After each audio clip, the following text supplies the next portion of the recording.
آج میں میڈیا کے توسط سے اور آپ دوستوں کی موجودگی میں یہاں پر فرید گیٹ میں یہ اعلان کرتا ہوں کہ ہم جتنے دوست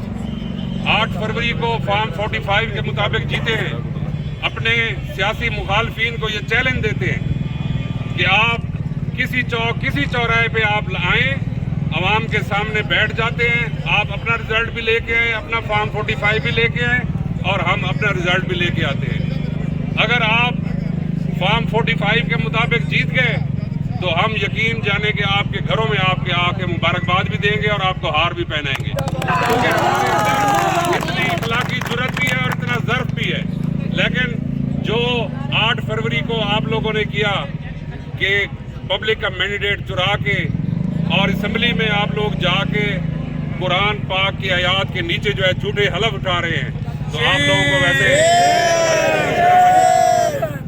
تو میں ایک دفعہ پھر اپنے تمام دوستوں کا، بھائیوں کا، اپنے لیڈران کا، اپنی یوتھ کا، اپنے تمام عہدیداران کا دل کی عطا گہرائیوں سے شکریہ ادا کرتا ہوں کہ آپ دوستوں نے ہمیشہ عمران خان صاحب کی کال پر، لیڈرشپ کی کال پر بھرپور طریقے سے ہر احتجاج میں، ہر پروگرام میں، ہر جلسے میں بھرپور طریقے سے شرکت کی ہے، اور مجھے یقین ہے کہ آگے بھی اسی طرح جوش اور ولولے کے ساتھ آپ لوگ ہر پروگرام میں شرکت کریں گے، کیونکہ ہم حق سچ کے ساتھ کھڑے ہیں اور انشاءاللہ عمران خان اس ملک کا وزیر اعظم تھا، ہے اور انشاءاللہ بنے گا۔